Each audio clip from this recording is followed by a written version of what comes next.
Conversation I had with a dad earlier today. He's got 5 kids, and his first one's just turned 13, and he's like, I don't know what to do, as far as what can I expect. Well, that's a loaded question, but one thing I did tell him, I said, the younger they are, the heavier the hand you'll have to be. As a dad of littles, you're gonna have to have a pretty heavy hand, but the older they get, you transition from the heavy hand to the coach, to the consultant, to where we are today as friends. Welcome to Money Therapy, where every dollar tells a story. And most importantly, so do you. I've explored thousands of podcasts discussing tools, tricks, and hacks to grow wealth. But when they failed me, I started asking why. The answer was clear. For a different output, I needed different inputs. So I shifted my focus from mere tools to more deeper sense of self. I started focusing on my identity, beliefs, values, goals, and vision. Once these were aligned, the same tools that were failing me before started to work. Join us at the intersection of life and money, where you are the ultimate asset in generating wealth for your life. Let's master our money, not be mastered by it. Don't forget to like, subscribe, follow, and share for your weekly dose of money therapy, helping you turn wealth into a seamless part of your life's journey. Together, we're going to eliminate financial anxiety and hopelessness and gain confidence and clarity. Now, let's dive into today's episode of Money Therapy. All right, welcome to another episode of Money Therapy. I'm Brandan Chasteen, and today we have a very special guest, Lance Welch. And I'm going to kick it over to him in a second for an introduction. But Lance, we met, I was just thinking about this like just under a year ago. So we're almost a year old friends. Getting close. And you are my business coach and just an incredible person. And I think like your intentionality, just about leaning into conversations and being wildly present has been moving for me, impactful for me. And then actually seeing that too, how it plays out to how you live that same life to your family and understanding like, if we treat our families and business associates and friends kind of all equally, there's just some beautiful things that can happen. And I really do value and appreciate you. You have a tremendous career behind you. You've been very successful in everything that you've done. You've built some great, incredible things and now do a lot of consulting and coaching for people. On top of that, you became a published author. And that's your book has been really moving for me. And a few of my clients have already read it and, given tremendous feedback. We're going to talk a lot about that. And I'm going to kick it over to you to kind of fill in the gaps and just introduce yourself. But before I do that, just a real quick disclaimer here. Lance, you can agree you don't work for Heartfelt Wealth. I do not. And as a person that does not work for Heartfelt Health, sometimes you can have views that aren't necessarily my views, right? So what you might say doesn't necessarily mean it's true for me, and what I might say doesn't mean it's necessarily true for you. And at the end of the day, this podcast is educational and not advice. I think that sums up the lawyers will be happy that I said that. Yeah. Well, it sounds like one of the front pages in the book too. The same disclaimer. Yeah, covering the basis. All right. So, Yep. Lance, introduce yourself to all of our listeners. Well, the incredibly short version is been married for a little over 36 years to the same woman and have 3 grown sons and 2 grandkids, 5 and 1. And everything people say about grandchildren is true. They are amazing. I spent many years in corporate America. I left there in 2018 to go out on my own. And it's just been a great ride. Enjoyed doing what I'm doing. That's awesome. And you with all of your free time, you decided one day, hey, I think I'm going to write a book. I'm writing a book right now, and I'm not going to promote anything more about my book, except I only mention that to say, I just crossed kind of the halfway mark, and it was such a solid punch in the stomach because I'm like, oh, that was so much work to get here, and I have half, like that's only half. It's a daunting task, and I've have a new appreciation for anybody that writes anything just through this process. So tell me It is a what process. was that little moment of ignition, that little spark that was like, I'm going to do this. I'm going to write a book. It's kind of funny. It was purely selfish initially because I had no intention of writing a book. I had asked my oldest son to give me a referral or two as a coach because he's got a pretty good size social presence and knows a lot of people. So I'd asked him to throw Dad a couple of referrals, and this was probably January, February of last year. And he's like, "Why don't you just give me some content first?" And I'm like, "Okay, what does that look like?" He goes, "I don't know, write a book." And I'm like, "Yeah, I'm not an author." He goes, "Well, give me some content. I want to be able to tell people, hey, this is what he's done instead of just saying, hey, work with my dad." I'm like, Yeah. "Okay, a book it is." I've been in sales for many, many years. I don't even know if you knew this, but very first sales job was a sophomore and maybe a junior in college, selling waterless cookware and china door to door in apartment complexes. That Nice. was my introduction into sales. So I thought, I've been in sales for so long, I'm just going to write on that. And it was literally like pulling teeth just to even get to 1,000 words. So I thought, this isn't it. It can't be this hard. So my next favorite topic, or actually my favorite topic, was leadership. I'm a coach with John Maxwell Organization, leadership guru of the world, read tons of his books, thinking this is going to be a lot easier. And it just didn't click. Got to about the same point, realized this isn't it. So just had one of those quiet journal type moments. And I'm like, what really interests me? What lights me up? Yeah. And the word legacy literally hit me in the head. And I'm like, okay, I've been focused on legacy longer than anything else in my life. Been married 36 years, and probably all of that has been, how can I make sure that I have the marriage that my boys would like to replicate? How can I make sure my boys are far more successful than I am? And it's not just the money side, it's everything. Once I settled on the topic of legacy, I literally had no trouble getting words on paper, so it really clicked.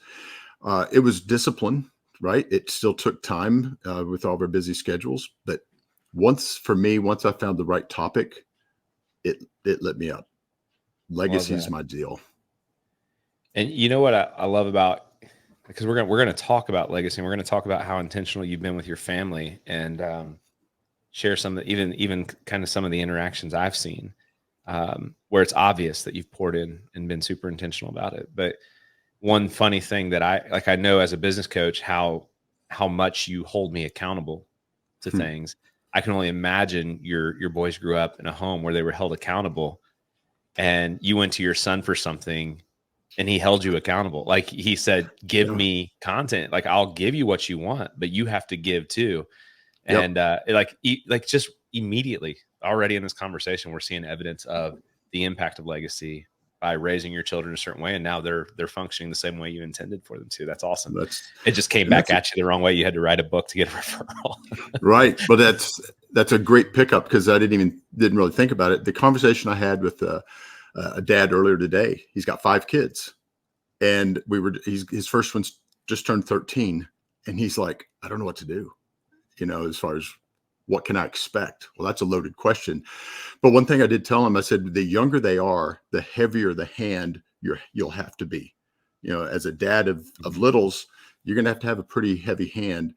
But the older they get, you transition from the heavy hand to the coach, to the consultant, to where we are today as friends. And I told him it is not unlike any of my boys to challenge me on either the words I'm using or my attitude. We have that kind of relationship where they've earned the right, and I've earned the right to get up in each other's grills and actually listen.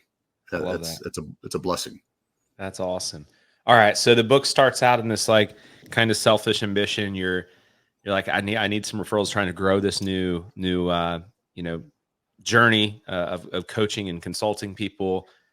Starts out. So like when there was a shift, it shifted to what became the reason or the purpose of the book, or of writing the book, maybe. Yeah. Pretty early into it, I was able to lean back into the many years I was at corporate.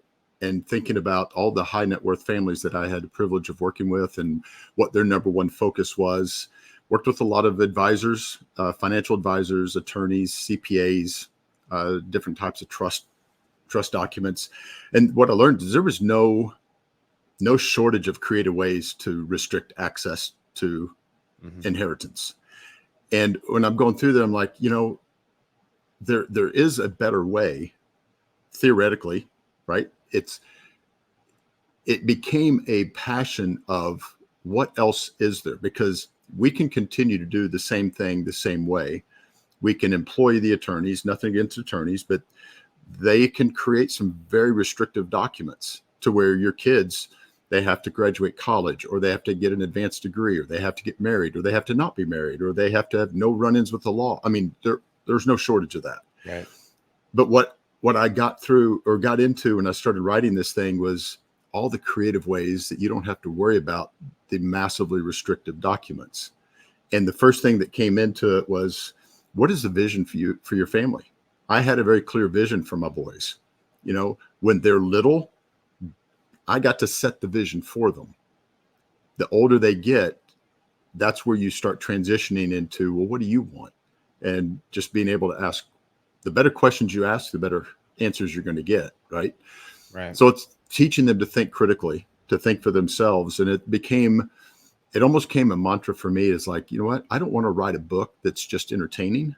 I want to write something that can be impactful, which is also why you'll notice at the end of each chapter, there's a reflection and an implementation, because don't want them reading for entertainment. Oh, well, that's fine. But I want this to create impact and create change. So the thing is set up for them to actually do the exercises from the very beginning. Love that. Well, I want to jump into the book. I had another question. I just moved it to the bottom because That's fine. I do want to get into the book. I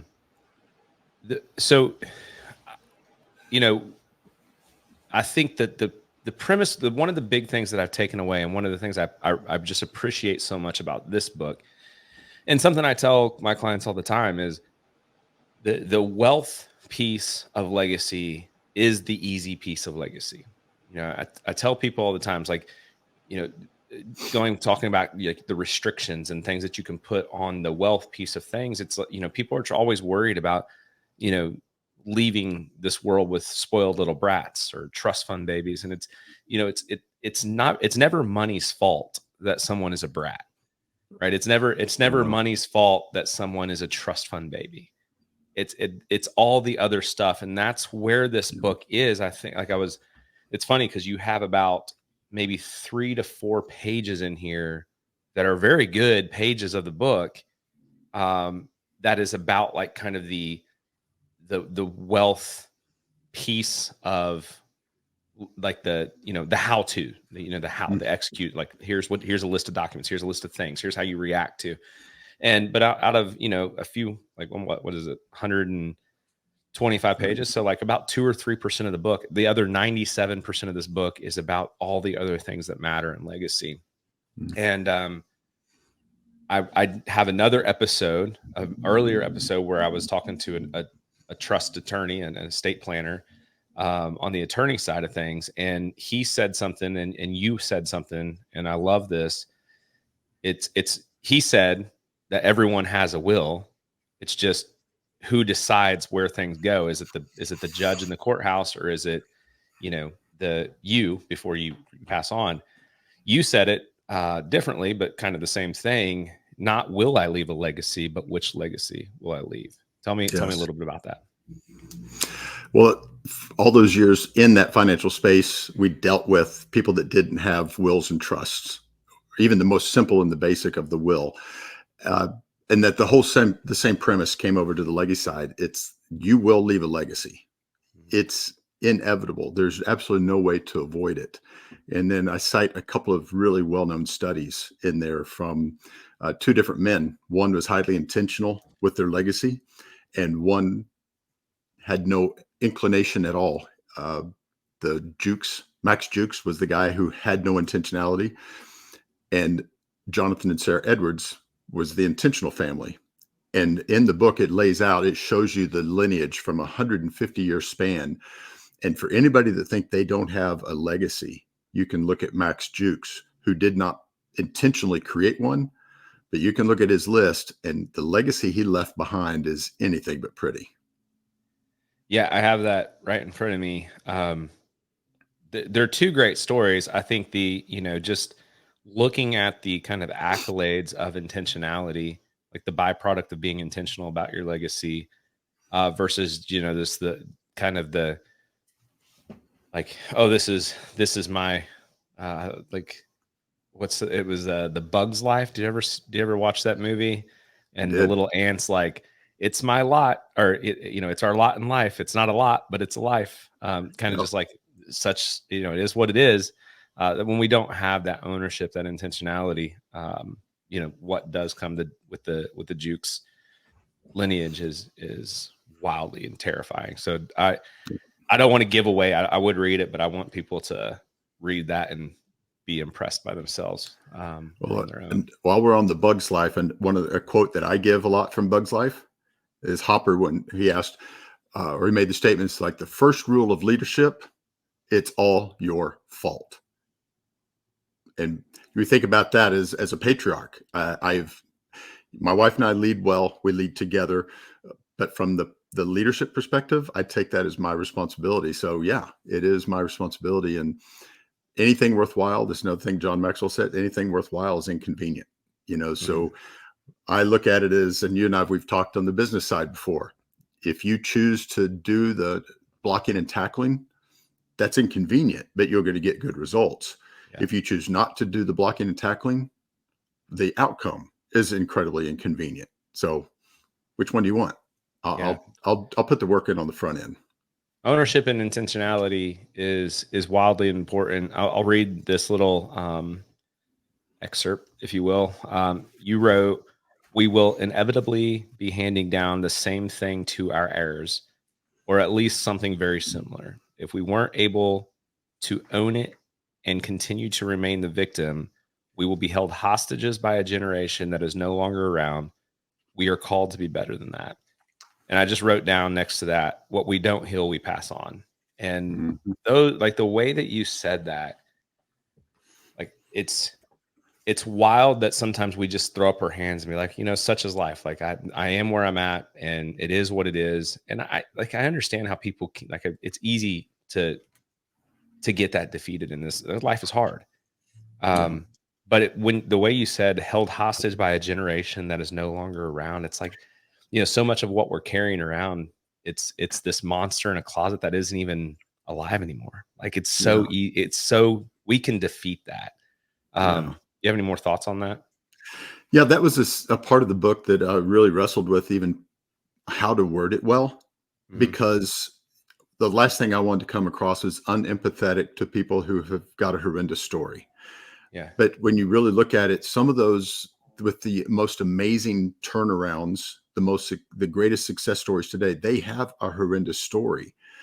So when you look at it, it's like, it's not about, do you have a horrible background or horrible story? Is there something that was negatively handed down from another generation? It's, what do you do with it? It's either you're going to learn from it, and if you learn from it, you're aware of it, you can now do something about it. If you just stick your head in the sand, or you play, again, not being empathetic, but if you play it as, this was done to me instead of done for me, something to learn Yeah. from, you will never grow beyond it. And if you never grow beyond it, inevitably, if you have children, you're going to pass those same wounds and same rejections on down to that next generation. And it's a cycle that, honestly, you and I, for our own lineage, we can put a stop to. Yeah. Yeah. I thought that whole section of the book there is it really challenged me in so many ways. And the whole, it's not been done to me, it's been done for me. I can look back in moments of life where while I was going through it, I thought, like, why is this happening? Like, God, why are you Exactly. allowing this? And Yeah. now, like, looking at how empowering those moments are to be able to, if nothing else, connect with people, have empathy, but also be able to take what I've learned, repackage it as an opportunity to teach and mentor and create value for other people and help them through hard things that they're going through. So Yeah. I do love Good. that. You mentioned in your book, you talked, I love when you talk about shirt sleeves to shirt sleeves. Mm. So Yeah. tell me some stats and tell me what that means. Tell me about that. Yeah, that almost got pulled from the book as well, believe it or not, because our publishers were really diehards to make sure that we gave credit to wherever quotes were coming from. And that one has been quoted for so long and by so many different people, we honestly could not find who first said it. It's semi loosely credited to Carnegie. But basically what it says is, statistically, wealth that's transferred to the next generation is 70% of it is gone in the second generation. 90% of it is gone in the third generation. And so if you think about it, the grandparents, they literally, what that quote means is they've rolled their shirt sleeves up. They went to work. They created the wealth. They did not train and disciple, mentor that next generation. They just let the wealth pass. So a group of young people inherited the wealth that never had the wherewithal to create it in the first place. They begin to go through it. The next generation, they do go all the way through it. And then finally, if that family name is going to have wealth ever again, that generation now has to roll up their shirt sleeves and get back to work the way their grandparents did. Yeah. And there's a well-known name here in the Nashville area that a lot of people do, talk about, Cornelius Vanderbilt. If you've thought about the Vanderbilt name, he gave that $1 million fund to Vanderbilt University. And beyond that, the next two generations did away with the wealth. And so that's an example of a family name that had to reinvent itself. Yeah. Yeah. And it's funny because we're sitting at a lunch yesterday and talking about your book. And one of the guys brought up the fact that he asked the room, he was like, how many people can tell me your great grandparents' names? And like nobody really in the room raised their hand. Oh, Like, wow. because, partly a lot of times, like you're young, you lose your great grandparents fairly early. And then, but when I talk about my great grandmother, I call her great grandma, so Right. maybe there's a little bit in there, but the point is he was like, it's not necessarily going to be your name that has to live, but you have to somehow think it's probably my values, my faith that I have, that my great grandparents instilled in my grandparents, that instilled in my parents, who instilled in me, again, those things. So you talk about this a little bit, and at one point, the simplest thing, guys, if you're listening to this and you're like, I don't even know where to start, first step, buy the Legacy Navigator. That's step one. Take a read, work the book. But inside of that too, you mentioned about the success rates of good legacy being, kind of correlated to time at the dinner table. And, one thing you talked about eating dinner at the dinner table, but you also just mentioned even just like the board games, playing board games at those moments, and how like pivotal that stuff can be to fostering a legacy that lives forever. And then you do some pretty cool stuff with creating kind of an image of legacy planning. So tell me about the 4 legs of the dinner table. Yeah, that really got started from a phrase that my wife used to always say when the boys were younger, that was no matter what you do, no matter the decisions you make, no matter how far you try to run, you will always be welcome at our table.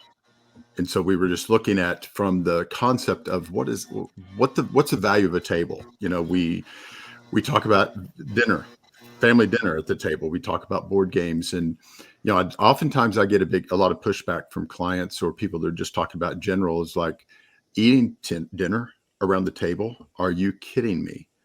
You don't know what it's like, or things are different today. But there were many times where all 3 boys were in the same sport, the same season, and ended up with games on the exact same night in multiple fields. It's like we experienced what that was like. So I'm not talking about having dinner every single night, but when a family is intentional to spend time around the table, and have a rule now that we didn't have to have that back then, but no cell phones, right? Yeah. We didn't deal with that back then. But just having the ability to sit around table, have a discussion, play, whether it's card games, board games, whatever it was. There's so many life lessons that come out of it. But I think the number one thing for me that came out of it was relationship. I love that. You talked about how, like, you kind of instilled in your family, like, no matter what happens, you guys are Welch's and you always have a seat here. And you talk about it in the book. You, in one of the chapter openings, I don't remember which chapter it is, but you got a Tiger Woods quote in there about how, like, your comfort with taking risk can ultimately be tied to our, like, ability to trust what we have to fall back on. And, creating the environment that no matter who you are, no matter where you go, no matter what you do, you're a Welch, you have a seat at the table. And then looking at, what your sons have been able to accomplish, undoubtedly, because if they do fail, they're not afraid. They know they have somewhere to fall back on. I think that's an incredible part of that story. I want to take a second. So I've been talking about this more and more now that, like, my book's getting ready to come out, is these, like, 3 levels of wealth creation. Like, we have an ability to create wealth. That's what we do.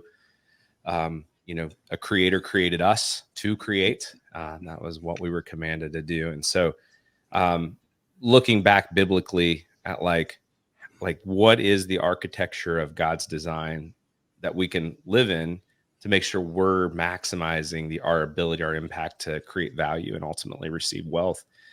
Level 1 is you seeing yourself as the single greatest, like, wealth creation tool in your life, right? Once you look at, like, what your current lifetime's earnings is, and realize, like, creating impact, effectiveness, aligning your vision, values, goals, and doing all these things. And once we create you, we maximize you.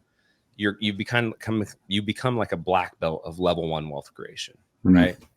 And once you're maximized, now inside level 2 is your network, right? The kitschy little saying, like, your network is your net worth, or your net worth is your network, whatever. Either way, it's a weird, silly saying, but the truth and reality is whatever family you're. I read a quote the other day that your spouse is your single greatest financial decision of your life. And thinking about that was really cool to dwell on. But, once we start to realize, like, whatever network we're in, if we're only being, like, 80% good at level 1 at ourselves, we're doing our network, our family, our relationships a disservice. And once we become 100% aligned in our purpose and efforts and energies and tools and resources and skills, now all of a sudden I'm an asset. And if I build a network of everybody that's, like, black belt level 1, now we're going to 10x everything we do, right? And then level 3 really becomes, and again, if you look at the biblical evidence of how God sees time, right? God never designed anything to be accomplished in 50 working years, right? So we have this notion that I can start working at when I'm 20, retire before I'm 70, and I'm going to be this wealthy human being. And you can't tie unlimited things to finite years on earth. So once we start understanding time like God sees it and thinking generationally, that's where we can maximize. So once we become a black belt at level 1, 2, and 3, now you start having, like, the ability to have, like, these 100-year visions. And the other beautiful thing is, once you realize whatever potential I have, right, in 100 years, so my great grandkids, right, if they still have what I have, it's not 10x, it's 10,000x potential. And so it creates this urgency in us.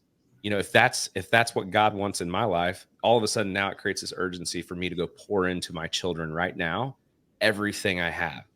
So the beautiful thing about level 1, level 2, level 3 is, once you start to understand level 3, And once God like inspires that level 3, now all of a sudden there's this burning desire to create a whole bunch of level 1 black belts and then put them into your network. Right. So it's this really awesome looping cycle. Yeah. And it ties so much into this book. And that's why I wanted to bring it up, is because if guys, anyone listening to this, like if you want to create wealth, it can't be just about the money. It has to be about the values and what's important. And it's about the vision, and it's about the purpose and the design of things. And if you want your family to be better or good, that betterment process really starts to take hold when we're pouring in to our children. And money works itself out, but you can't have your kids not understand the faith and the principles that guide the family. Right. Well, and that ties right back to the legacy table, right? Because each one of the legs represent a different area of transfer that we're going to be focusing on, at least from the book's perspective. So run through those real quick. Is that okay? Yeah, please. Okay. So leg 1 is what we call the transfer of vision. So the 4 legs are vision, values, knowledge, and then wealth. But when we look at this thing from the vision perspective, the reason I put that first is I feel like that without a vision, people get lost.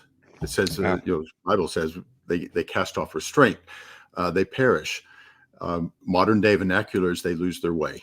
Right. They get caught up with distractions. So the clearer you are on your vision, the better it is and easier it is. It's going to be to stay on track.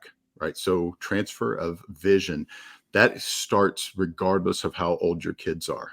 One thing that I've learned, especially over the last 3 weeks, even through a month, is it doesn't matter how old my boys are. They're currently 35, 32, and 30. They still absolutely value and appreciate that their dad still pursues time with them. Mm-hmm. That comes with just decades of intentionality, decades of being consistent, not being right, not being perfect. I mean, I could write a book on things that I did that to my boys that I look back now and man, I'd probably have child services called on me 50 times, but they value the vision that we had for our family. Does that mean they exactly replicate it? No, but they were given some good foundations on where to go. The second leg is transfer of values. What's interesting is the clearer you are on your values, the easier it is to create a solid vision statement. So having vision is different from having a written out vision statement.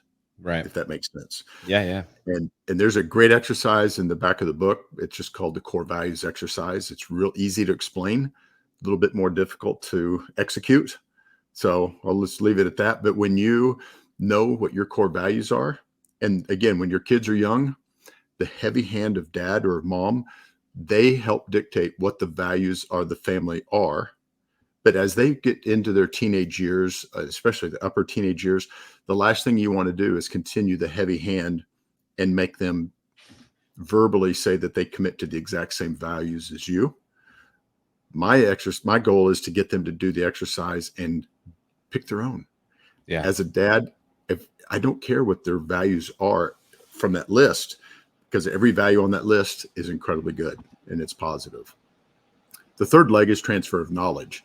And I think that's where a lot of people, especially those that are more of a high net worth and they've got family businesses and they want their kids to step into the business, it's taken them 30, 40, 50 years, maybe 60 years to create the knowledge base that they have. And if they aren't intentional for a good number of years of transferring what they know to the next generation, they are literally hoping that at their passing, that their kids can figure it out in the first 6 to 12 months before they bankrupt the business. So just being intentional with what do I know that if I were to have, I think I have the exercise in there. It's like, if this patriarch would go to the trouble of creating a job description of who he's going to hire to replace himself and use that criteria as a launching pad to develop his heirs, he'd be light years ahead of making sure that they're ready to take over when he's out or she's out. That's really and smart. Then the last one is wealth. And that one's that's one that where people like you and your advisory team can definitely advise on how do we make the most out of the wealth side of things. The legal docs, there's a place for them, absolutely. But making that your legacy plan and not worrying about the other three, it's a shot in the dark. Well, yeah, and I think it's I think sometimes an excuse we make, because the everything else, right? The other three legs of that table, it requires effort and energy, and it's hard. It's hard work. Personal involvement. Yeah, it really is. And there's so many people, especially once you start like running major corporations and you're creating significant wealth, we can task out so many things in our life so we can do the big thing that we're doing. And we can hire nannies, and we can hire, educators, and we can hire financial planners, and we can hire attorneys, and we can hire, and it's just delegate. And then all of a sudden, and to the wealth side of things, I think that you can delegate that and be very effective. Yeah. But to the vision and values side of things, you can't delegate it. And it's scary, and it's hard, and it takes hard work, and it takes time and focus and energy. And so I think it's a bear for some people to stare at. And then also for other people that do have the desire, it's like, where do I start? How do I get started? And I think this is a great tool, because you also do this consulting, right? Like people can hire you to help this. You mentioned that a couple of times in the book, and you give them ways to reach you. So if you have no idea where to start, I think the first step is buy the book and read the book. And that could answer enough questions that you could do it on your own. Absolutely. But if you get to a point where, hey, I'm kind of stuck here, not really sure, I don't want to mess this up, that's where you can reach out to Lance too and do that. Help him bring in the expert, bring in the big guns. You tell a story in the book, or did you have anything else to say about the four legs before we? Okay. Nope. You tell a story in the book about the worry tree. And I just think that's a great story. So I want to hear you just tell that story real quick. Well, the real short version is, it was an older gentleman that actually told it to me. So many stories that you are told, I'm told. I sometimes wonder, were they ever real? So there's been stories that I've honestly spent hours looking for on Google, cannot find it. This one, very well documented. So the bottom line is there's what led up to it is kind of irrelevant, but this guy's giving him a ride home. And when he gets out of his truck, walking to the house, he diverts off of the sidewalk, walks over to this tree, and physically starts going through these motions of taking things off of his neck and unpinning it off his shirt. And he's just hanging all these, what looks to be imaginary things up on this tree. And the other guy that was just getting the ride to the house, he just sits and stares. And, so they go on in the house, and he noticed that the guy that had been loading up the tree, when he walked into the door, he said he noticed a noticeable difference in the guy's face. His countenance changed. He smiled. People could literally, they smile with their eyes, right? When you pay attention to people's eyes, it tells you so much. But not only was he smiling with his mouth, he was smiling with his eyes, and the interaction that he had with his wife and his kids. And he's like, what happened? Mentally, he's like, there was a transformation that took place. I don't know what happened. And the next time they walked out of the house, the guy walked back over to the tree. He looks up and down, looks all over the tree, shakes his head, and then starts walking to the truck. And this guy's he's gotten in the vehicle, and curiosity's getting the best of him. He goes, sir, I got to ask you, that experience, that episode with the tree, I have no idea what you just did. And he said, well, the weight of the world, weight of my work, weight of my life is what I don't want to carry into my house. So every time that I walk in, I go over to the tree, I call it my worry tree, and I hang up all of my worries, all of my concerns, all of my fears, I just hang everything there, so that when I'm walking through the threshold of my house, my family gets the best version of me. When I'm walking back out, I'm willing to go back over and, load it all up and take it with me again. But inevitably, when I walk back over, there's nothing there, or much, much less there. Yeah. So there's the theory behind that. And what really started that, when I would share that with the boys, it was a lot of times when they were really, really tired, everything was a catastrophe. Sure. Right. When people don't have enough rest, when they don't eat well, they don't have exercise or the right diet, we tend to carry things around that we, one, weren't meant to carry. And two, when we carry that stuff around, it puts us in a negative light around usually the people that we love and trust the most. So that worry tree is all about perspective, and get some rest, give it some time. Don't ever make important decisions when you're carrying around all that load. I love that. I talked about this in one episode on money therapy, and I don't remember exactly what it was. I don't know if it was specifically about like, measuring success, or, like I've talked a lot about different types of journals, like a win journal. Like you can write down wins in a journal and be very specific that this is my win journal. So if you're feeling kind of down, you can just go read all the things you've done. Or if you got something big coming up and you're kind of, you can read all the hard things that you've overcome or won in your life. But one of my personal things that I've done many times is like, move to different locations in the Army. I'd always create this like winning route that from like my jogging or walking or whatever. And as I'd run through the route, I would like visually like picture a victory or something, some success that I've had, like leaving me and hanging on like a tree or a stone or a sign or whatever. Yeah. And so as I'm running on my, like doing my jogging or walking on my victory route, I would see all these things. And if I won something, it was kind of cool, because I was always excited to go run the next day. It's like, I got to put this win somewhere.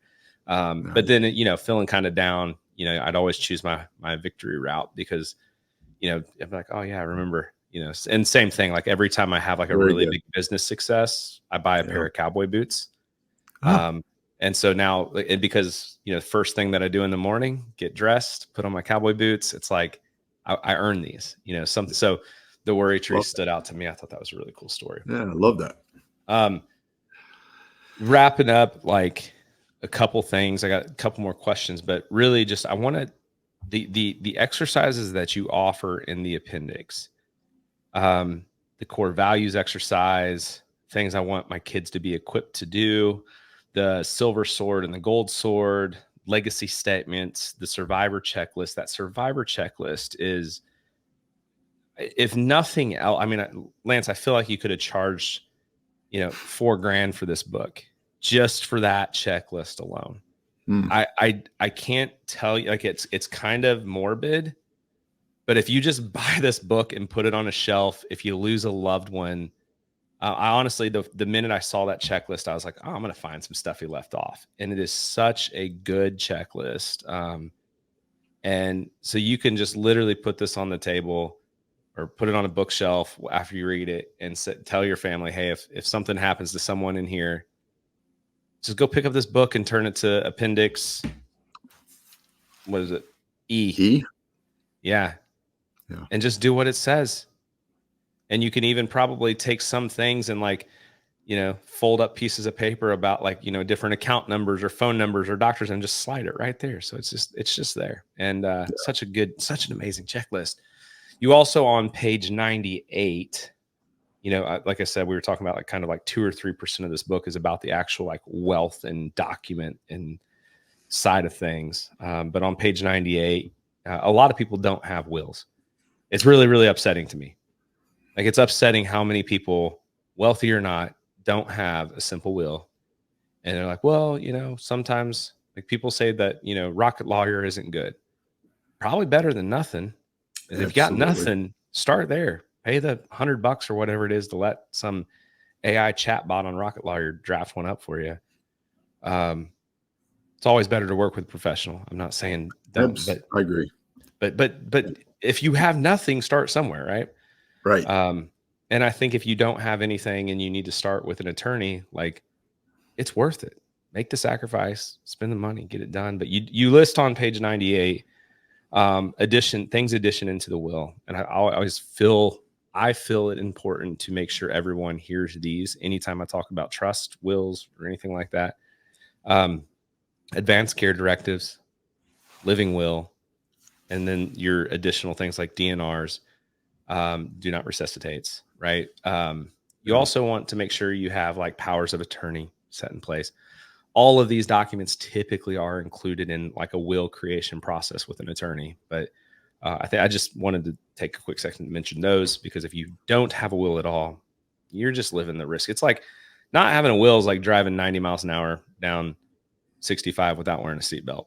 Like, put on your dang seatbelt and also go get a will. All right. So 2 more questions for you. Okay. What'd you learn about your family through this process of writing this book? There's actually two things that came out of it. Someone asked me that just the other day, so I had a little bit of time to even give thoughts about this. The first one was, through intentionality and consistency, you can overcome a lot of dumb mistakes as a dad. That was one of the things that I looked at, and part of it was just from looking at the relationship that my wife and I have with our sons, and I couldn't ask for better. Does that mean they've all made great decisions and things that I approve of? And heavens, no, but I've not made all the good decisions either, but that's where it keeps coming back to. Doesn't matter what you do. Doesn't matter if I agree or disagree. You're always a Welch, and you're always going to have a seat at the table. And we totally 100% mean that. I remember just a few years back, one of the sons had, my opinion, made some harebrained decisions. And at times as a dad, I would slip into the heavy hand dad. I'm going to fix this. I'm going to fix you. And when you're dealing with adult children, the last thing they're going to want is to be fixed. Sure. That's, even if they feel like they need it, they're not going to want it from dad, right? There's a level of maybe embarrassment or frustration or whatever it would be. And I remember working so hard to fix him, I was actually pushing him further and further away. And I remember really, really clearly, and I do a lot of journaling and a lot of writing, and I really felt like it was one of these messages. God's like, if you don't back off, you're not going to have a relationship. In fact, if you have no relationship, you will never have influence. And so that's kind of become a mantra: is no influence, or no relationship, no influence. And so that's really important as a parent of adult children. The other thing is, this last weekend, my youngest got married, and I had the privilege and the challenge, the responsibility to officiate, which was definitely harder than I thought it was going to be. But I had some spare time to sit on a big rock over under the shade tree by a creek.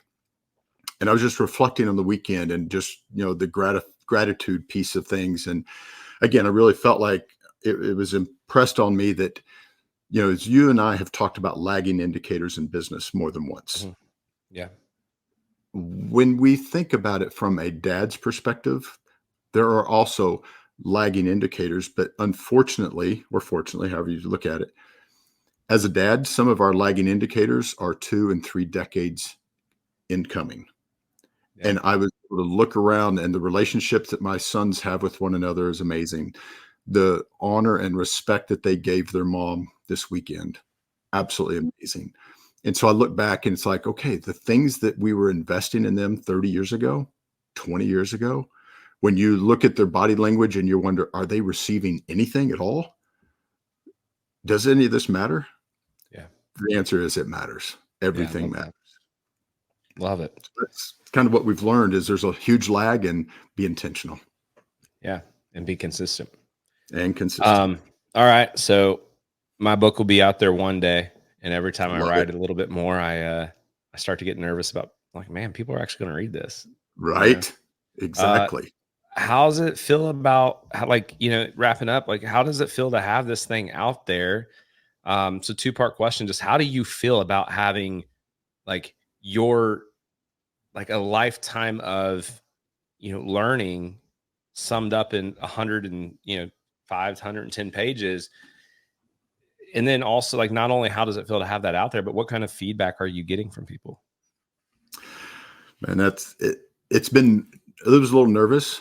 It's like initially I was like, if it helps even one person, I'll be satisfied. Yeah. And then you start getting the feedback, and it's like, this is actually pretty good. Even my publisher, who she's like, I don't think you realize this. This is going to be impactful. It's going to help more than just one family. And Right. now some of the feedback that we're getting, it's. There was a guy the other day stopped me at church and said, I got this book just in time because his family apparently was fairly well off. And this gave him the courage and direction to have a tough conversation with his parents about, do you have a will? And he found out that when he asked the question, they didn't have it. And he said, my parents are pretty well off. So they now have, he reported back, and you might have seen this, he reported back, they have the full will in place. They have trust documents in place because they didn't have anything. So being able to see that it is having immediate impact on some families has been real encouraging. So the feedback has been positive. The thing that I get more feedback on that they appreciate is at the end of each chapter, the little section for reflection and implementation. Because like I said, I didn't want to write a book that's just entertaining. And a lot of people that read books, I'm guilty of this. There's times where I'm just reading through the book and I'm enjoying it. And I'm like, oh, that's a good statement. Oh, that's a good statement. But if you don't ever pause to implement anything, most of the time it slips through the cracks. So this is designed that if you don't try to read it in a weekend, you can, because it's, counting the appendix is 140, I think. Yeah. But just actual writing, it's not that much. But if you will take the time to actually do the exercises at the end of each chapter, one of our friends said he sees it as almost like a blueprint to setting the direction of your legacy. And that was very humbling. Yeah, I would say so. He could have charged $4,000 per book. He's only charging $1,000 per book. Yeah. So it's a steal. No, it's not even that much. And it is a blueprint, and it is a blueprint for legacy, and it's impactful. The way that I would recommend doing this, because I've probably read this book I am a slow learner. I need things a couple times. I learn things slow so I can pick up a lot more than a lot of people, but I learn it slow. So I've actually probably read this thing now like 3 times. One of them though was through Audible. So I listened to it. I too like to enjoy books. So I will read a book, and then if there's things in there for journaling and stuff like that, I understand that I'm going to come back and then I'm going to work the book. So my recommendation is get the book, read it, get the Audible, listen to it, and then go back and take these chapters here and kind of work a chapter every month or every couple weeks or something like that. Whatever cadence you want to do, whatever you have time for. But, and if you work on one of these things and get really intentional and get really deep and think and pause and journal and reflect and use the appendixes on one chapter a month, by the end of this, in a year, you're going to be significantly further. And then that'd be right in time for another family vision cast, that's right. retreat. Right. So, I love it. I think it's a great book. Lance, tell me how I get the book. Tell me how I get in touch with you. Well, it's definitely on Audible, and it's on Amazon, hard copy and paperback.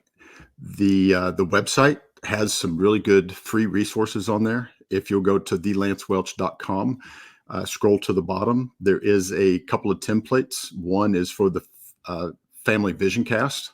It will actually walk you through how to create and set up your own. If you're married, there's also a form called the First Friday Discussion Guide.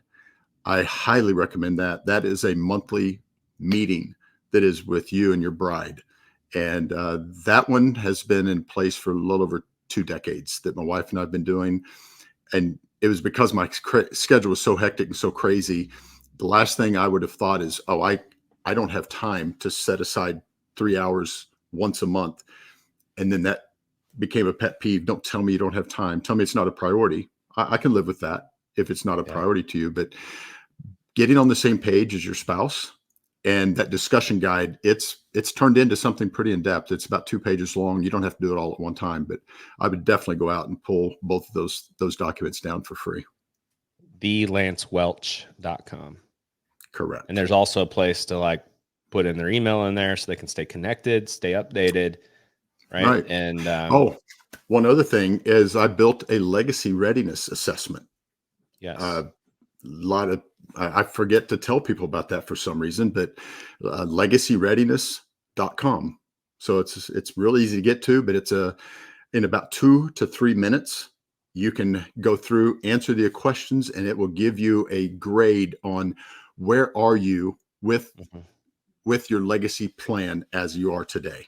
So it's not designed to blow smoke or make you feel good about it. It's going to be raw.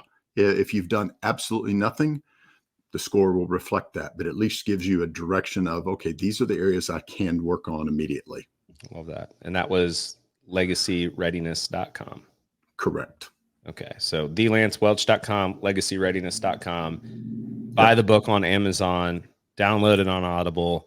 And Lance, you're also available. Like if they're getting into this, and again, they're like, hey, we really want to we want to nail this. You can, you'll work with people on that. Absolutely. Consulting and coaching and those kinds of things too. So, man, there's a calendar link on the lancewelch.com towards the bottom. So that's the easiest way just to book an appointment. Nice. I love it. That was a great conversation. I appreciate the effort. I appreciate the words and the wisdom, and undoubtedly it will have impact on, thousands of families. But it definitely has, and, showed me what I can do. It's impactful for me and my family too. So love it. Love it. Appreciate you. All right. That's it, guys. Tune in next week. We'll see you back. Bye. We hope you learned something valuable today. We appreciate you including us in your journey towards financial betterment. It is important to us that you know this is for educational purposes only and not to be considered specific advice for any individual listener. If something we discussed is relevant to you and you have questions about how it might be uniquely applicable to you, please discuss that with a financial professional, or, of course, we are happy to have further conversations with you about your specific questions, needs, or circumstances. We welcome you to reach out to us via our website, harpethwealthpartners.com, or by emailing Brandan at bmc@harpethwealthpartners.com. Securities are offered through LPL Financial, member FINRA SIPC. Investment advice is offered through Private Advisor Group, a registered investment advisor. Private Advisor Group and Harpeth Wealth Partners are separate entities from LPL Financial. The opinions voiced in this material are for general information only and are not to be intended to provide specific advice or recommendations for any individual. To determine which strategies or investments may be suitable for you, consult appropriate qualified professionals prior to making a decision. Investing includes risk, including fluctuating prices and loss of principal. No strategy assures success or protects against loss. All performance referenced is historical and is no guarantee of future results. All indices are unmanaged and may not be invested into directly. Hypothetical examples presented are not representative of any specific investments. Your results may vary. We want to thank you for your time, and we look forward to having you back next week.